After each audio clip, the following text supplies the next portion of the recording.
What's up, guys? On today's video we're going to be repairing a fender on a Chevy Impala. The car belongs to my brother-in-law, and he's had previous work done on it before. The prior work that was done before was pretty bad. It was just bad. It was bad.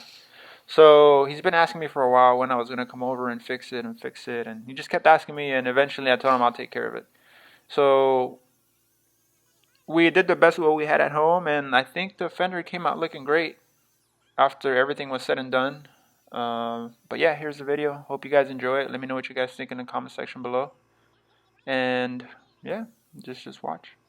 Over here, I'm just pointing out what was done and how he just scuffed up the paint, removed the clear coat from the fender, and then beat the fender back in and basically filled it up with filler. He didn't even try straightening out the panel or doing anything like that. It just left it how it was, pushed it back in, and come on, fill it with Bondo. That's all they did.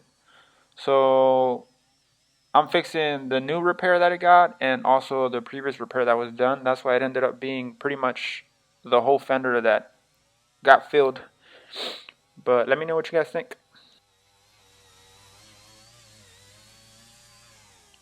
All I'm doing here is removing all the paint, stripping it down to bare metal, so I can have a good ground connection with my dent fix puller, and also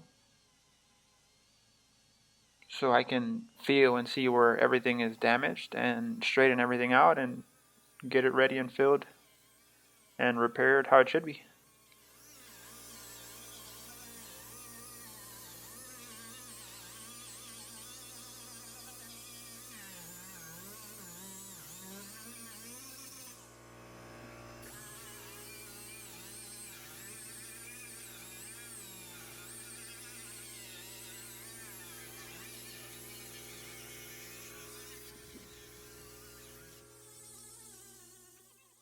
What you're seeing here now is just me grinding it with an actual grinding disc. I had to strip it down to bare metal a lot quicker because the compressor that we have was not holding my grinder, so I would have to wait for the air to catch up and be able to grind and use my grinder again. So I was just trying to get this done a lot faster so I wouldn't have to recharge on my compressor every time. And once I got all the filler off, since there was so much filler concentrated on that area, once I got it all off, I went ahead and just used the purple wheel again and smooth it all out again.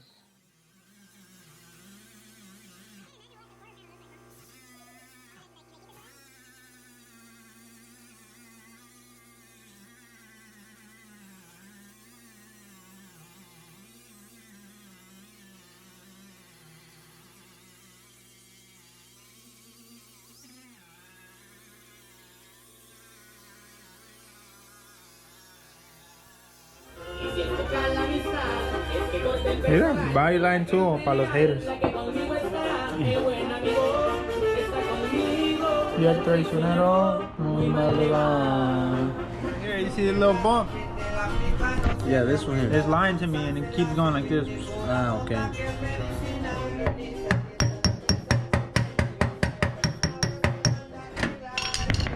Let's try it again.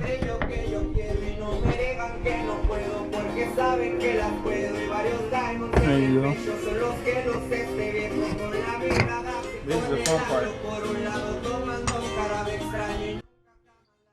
So once I reshaped the fender and got my body line, because I like to visualize where the body line is and where I have to make my pulls, I went ahead and brought my dent puller out and began the actual repair process.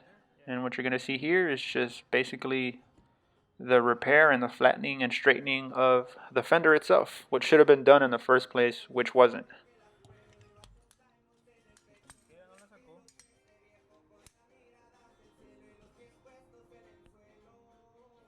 I had a lot of fun recording this video. It's a different point of view too. It's a lot cooler having my brother-in-law holding the camera and actually recording everything from a different angle instead of just seeing my point of view. But yeah, it was actually fun. We're just hanging out, just messing around in the garage.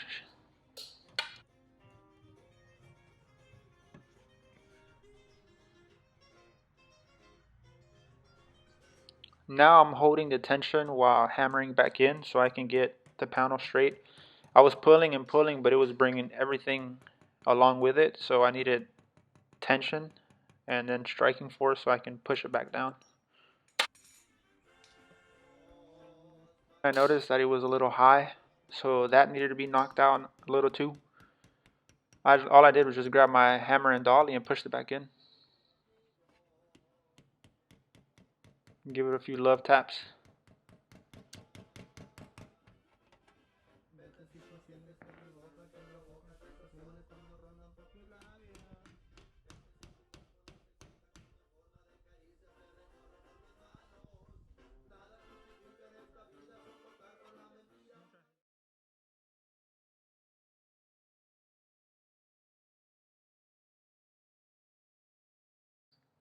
Some more hammer and dollying.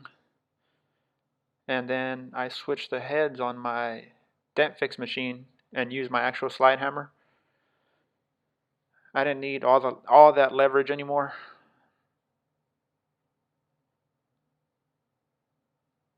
And now it's just straightening out the panel. It's coming out nicely. Once I felt that my sheet metal work was done, it was time to feather edge the panel so I can get a smooth transition from my filler to my bare metal. And I'm just got my sander and some 80 grit, and I'm just feathering out everything. And basically what it means to feather out is just you're opening up the work area. It's a nice transition from primer to paint to bare metal. And of course, as I was doing this, it kept running on me because of the previous work that was done, so I ended up feathering a lot. And that's why it ended up being literally almost half the panel filled up.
Once I got a nice feather edge, once I feathered it out nicely, it was time to apply the body filler. The body filler, aka Bondo, aka, yeah. And this is what I meant. I basically recreated the whole fender. And like I said, I normally wouldn't do this, but you know, I was just doing a favor.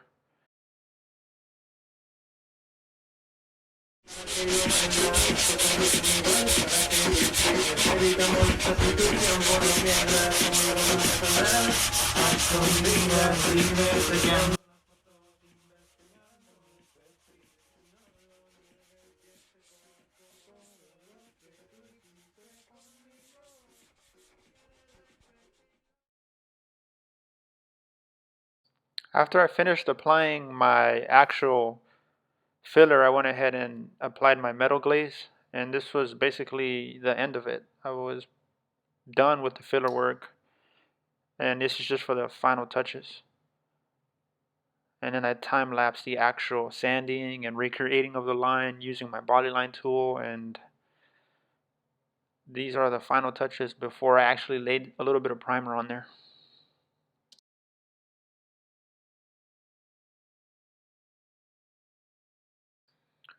And as you'll see later on in the video, I only laid a little bit of primer because the area where he lives, there's a lot of moisture, a lot of humidity, and I didn't want any of the bare metal to get surface rust on it before he actually got it painted and got it taken care of.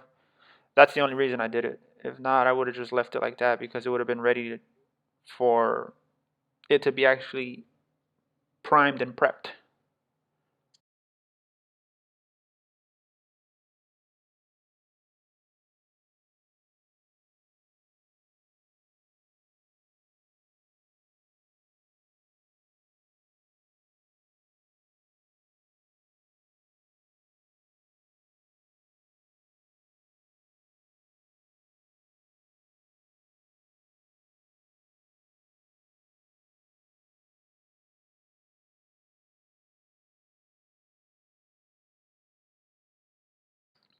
Then my other brother-in-law came in clutch with the Modelos, but that was pretty much it.